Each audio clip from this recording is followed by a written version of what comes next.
प्यारे बच्चों, आपका एक बार पुनः हमारे YouTube channel Indian triple S classes में स्वागत है। और जो बच्चे हमारे इस चैनल पर नए हैं वो प्लीज़ हमारे चैनल को सब्सक्राइब अवश्य करें, जैसे कि हमारी प्रत्येक वीडियो आप पर सबसे पहले पहुंच सकें। और मैं आज आपको बोर्ड एग्ज़ाम में 5 नंबर का आने वाला क्वेश्चन सततता पर डिपेंडेंट बता रहा हूं और एक सिंपल तरीके से बताऊंगा जो कि आपने अन्य किसी चैनल पर नहीं देखा होगा। हमारा आज का टॉपिक एनसीईआरटी के अनुसार है, चैप्टर नंबर 5 है सततता और अवकलनीयता। अभी मैंने आपको अवकलन बताया था क्योंकि मैं चाहता हूं कि अगर हमारा बेस अच्छा हो जाए तो हमें मैथ पढ़ने का आनंद अलग ही आता है। इसीलिए फिर मैंने पहले आपको कुछ बेस जमाया था और आज मैं आपको एनसीईआरटी के अनुसार चैप्टर नंबर 5 और उसकी एक्सरसाइज है आपकी 5.1। अब इसमें सबसे पहले बात आती है इस चैप्टर के अनुसार, अगर हम देखें सततता।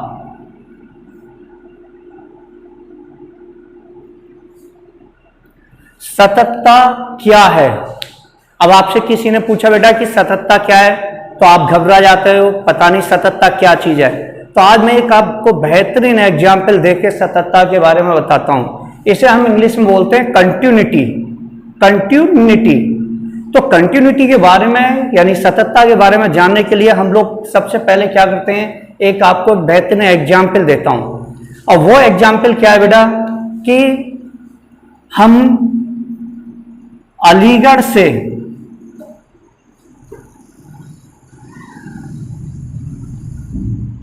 से बेटा इलाहाबाद जाना चाहते हैं। अलीगढ़ से कहां जाना चाहते हैं बेटा? इलाहाबाद।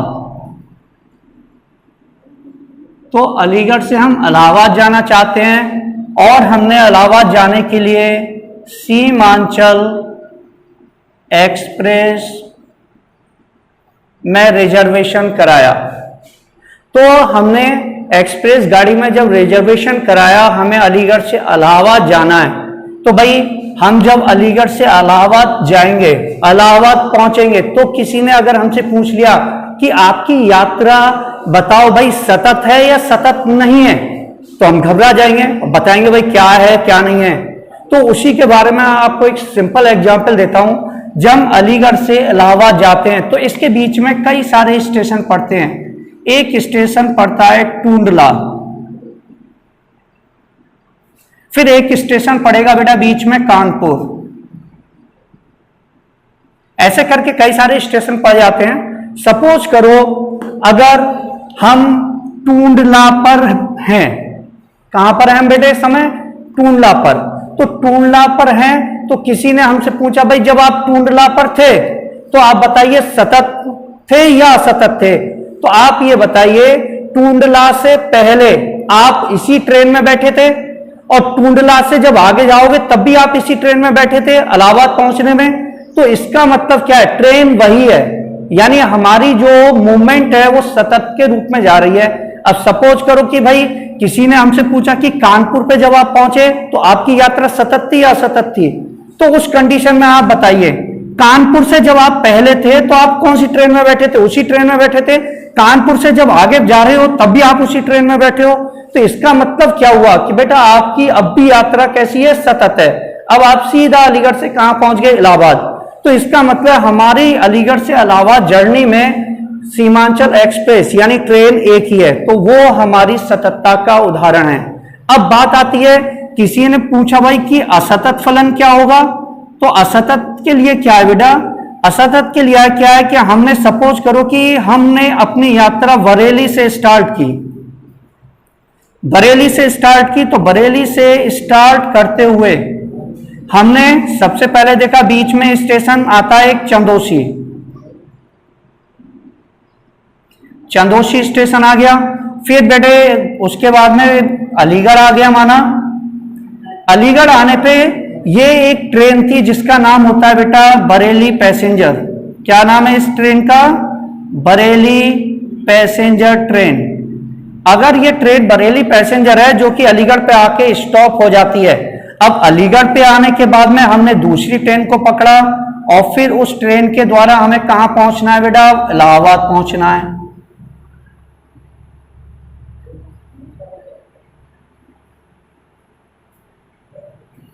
अब हमें बेटे इलाहाबाद पहुंचना है। तो आप लोग ये देखो भाई कि जब आप बरेली से अलीगढ़ आ रहे हो तो बीच में चंदोसी पर है, तो चंदोसी से पहले तब भी आप इसी ट्रेन में बैठे हो, चंदोसी के बाद जा रहे हो तब भी इसी ट्रेन में बैठे हो। तो यहां पर आपकी यात्रा कैसी है, सतत है। लेकिन जैसे ही आपने अलीगढ़ पे आए तो अलीगढ़ पे जैसे ही आए तो आपने इलाहाबाद जाने के लिए आपने अपनी ट्रेन बदल दी। अब कोई आपसे ये पूछता है कि जब इसके बीच में अगर कानपुर स्टेशन आ गया तो अब कानपुर स्टेशन पर जब आप आ रहे हो तो आपने देखा कि आपकी ट्रेन चेंज हो गई, तो यहां से जैसे ही ट्रेन चेंज हो गई तो आपका फलन कैसा हो गया, असतत हो गया। तो सतत और असतत आप इस टाइप से सिंपल तरीके से इसकी परिभाषाओं को सीख सकते हो, जिससे बेटर एग्जाम्पल और कोई नहीं हो सकता। इसके बाद बेटा हमारा आता है कि हम बोर्ड परीक्षा में सतत वाले क्वेश्चनों को, असतत वाले क्वेश्चनों को किस प्रकार हल करेंगे। तो उसके लिए बेटे सबसे पहले हमें सीखना पड़ेगा, क्या सीखना पड़ेगा बेटा, हमें यह सीखना पड़ेगा लिमिट। उम्मीद करता हूं कि लिमिट के बारे में आप लोगों ने फर्स्ट ईयर क्लास में पढ़ा अवश्य होगा, लेकिन अगर आपने पढ़ा नहीं है तो आपको कतई भी डरने की जरूरत नहीं है। लिमिट सबसे इंपॉर्टेंट बात क्या है इसकी, मैं आपको यहां पे एक ट्रिक बता रहा हूं और वो ट्रिक क्या है, लिमिट का प्रयोग, लिमिट का प्रयोग वहां किया जाता है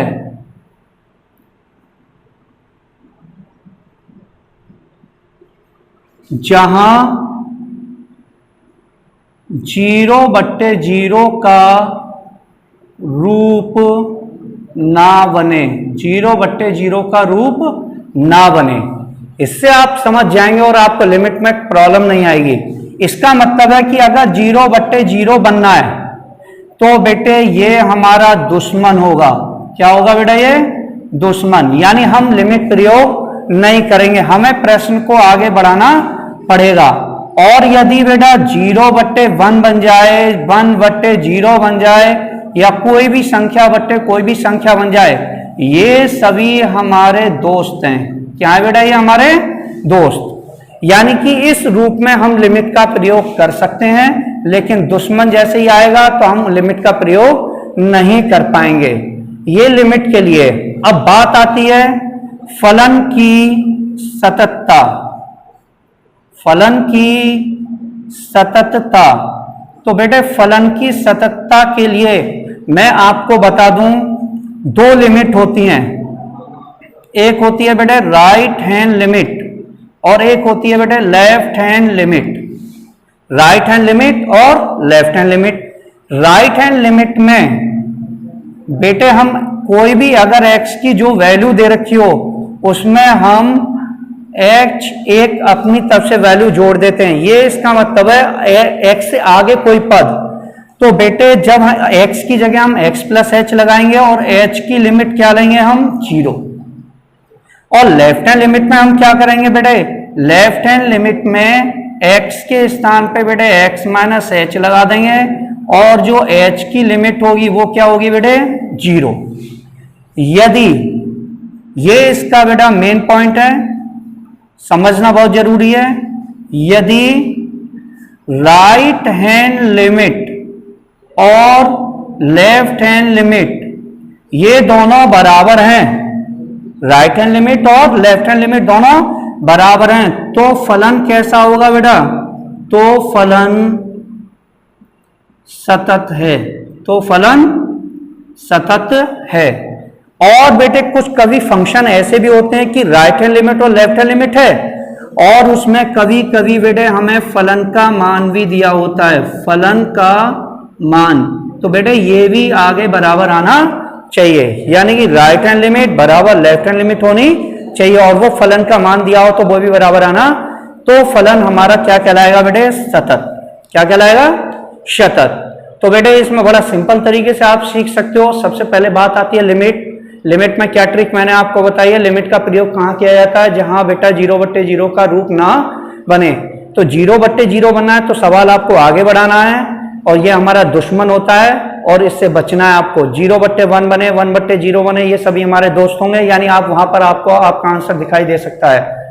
सततता के लिए बेटे क्या चेक करना पड़ता है, राइट हैंड लिमिट में x की जगह x प्लस h लगा देते हैं, लेफ्ट हैंड लिमिट में x की x माइनस h, और h की लिमिट क्या लेते हैं 0। अगर राइट हैंड लिमिट बराबर है लेफ्ट हैंड लिमिट के तो फलन कैसा होगा, सतत। अब बेटे इन्हीं पे आधारित हम कुछ क्वेश्चन देखते हैं जो एनसीईआरटी के होंगे, जो बोर्ड एग्जाम में 5 नंबर तक आते हैं। देखते हैं इसमें एनसीईआरटी पे dependent question number first. Exercise आपकी कौन सी होगी बेटे, एक्सरसाइज होगी आपकी 5.1। 5.1 एक्सरसाइज में आपका क्वेश्चन नंबर 1। क्वेश्चन नंबर 1 क्या है बेटा, देखें। क्वेश्चन नंबर 1 है कि सिद्ध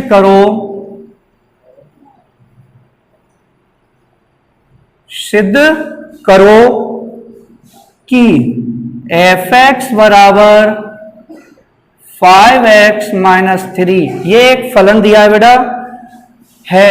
तो x बराबर 0, x बराबर -3 और x बराबर 5 पर फलन सतत है। फलन सतत है, ये आपको बताना है। तो बेटा देख, बड़ा सिंपल सा तरीका मैं आपको बता रहा हूं। सबसे पहले आप ये देखो, चूंकि हमारा बेटा फंक्शन क्या है, फंक्शन है हमारा 5x माइनस 3।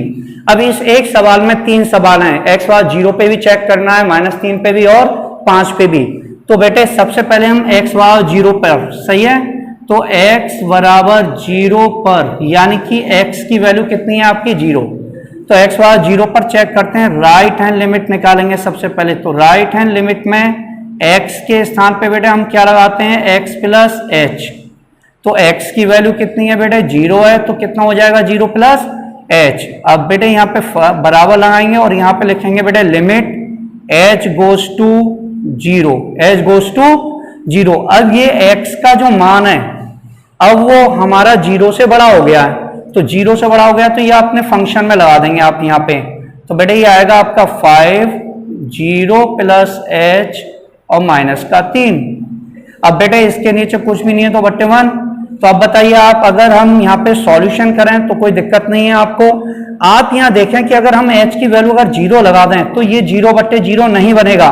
तो 0/0 नहीं बनेगा तो आप लिमिट का प्रयोग कर सकते हो। तो आप यहाँ पे लिख सकते हैं बेटे लिमिट रखने पर, लिमिट रखने पर। तो बेटे h की वैल्यू 0 लगाइए तो ये आएगा 5 0 प्लस 0 माइनस 3 और बट्टे में कितना आएगा बेटा 1, यानी कि सॉल्यूशन करें तो ये आएगा बेटा -3/1, क्योंकि ये तो फंक्शन 0 हो जाएगा। ऐसे ही बेटे फिर हम लेंगे यहाँ पे लेफ्ट हैंड लिमिट में। तो लेफ्ट हैंड लिमिट में आप लोग देखोगे x के स्थान पे बेटे x माइनस h लगाएंगे और h गोज टू लिमिट क्या ली जाएगी 0। ऐसे ही यहाँ पे बेटे h गोज टू लिमिट क्या ली जाएगी 0। तो जैसे ही बेटे हमने यहाँ पे मान लगाया तो यहाँ पे आएगा लिमिट h गोज टू 0। ये आपका फंक्शन है। अब ये जो मान है x की जगह बेटे 0 आएगा, 0 माइनस h। ये मान हम कहाँ लगाएंगे बताओ, ये फंक्शन में ही तो लगाएंगे। तो यहां जब मान लगाओगे तो बेटे यहां मान लगाएंगे तो ये आएगा 5 0 माइनस h और माइनस का 3। अब बेटे इसके नीचे कुछ भी नहीं है तो 1 है। अब ये 0/0 बनेगा नहीं, तो इसीलिए बेटे इसमें भी क्या कर सकते हैं हम, लिमिट रखने पर। तो जैसे ही आप लिमिट लगाओगे तो बेटे ये आएगा 5 × 0, h की वैल्यू 0 लगाएंगे, माइनस के 3/1। तो बेटे ये तो 0 हो जाएगा, तो ये -3/1। तो दोनों वैल्यू कैसी आ रही हैं, बराबर। तो चूंकि राइट हैंड लिमिट बराबर है बेटे किसके बताओ, लेफ्ट हैंड लिमिट के, इसीलिए हम फलन को क्या बोलेंगे, सतत है। फलन कैसा होगा बेटा, सतत। फलन सतत होगा। अब आप इसी टाइप से सवाल को x व -3 पे भी सॉल्व कर सकते हो। यहाँ -3 प्लस h हो जाएगा, यहाँ पे -3 माइनस h हो जाएगा।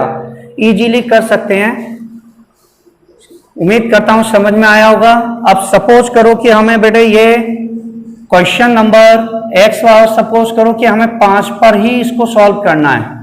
अगर हम x वाला 5 पर इसको हल करें तो x वाला x प्लस एच लगाएंगे तो यहाँ पर x की वैल्यू क्या हो जाएगी बेटे 5, h गोज टू 0 ही रहेगा। तो यहाँ पे अब क्या परिवर्तन आ जाएगा आप बताइए, 5 प्लस एच हो जाएगा।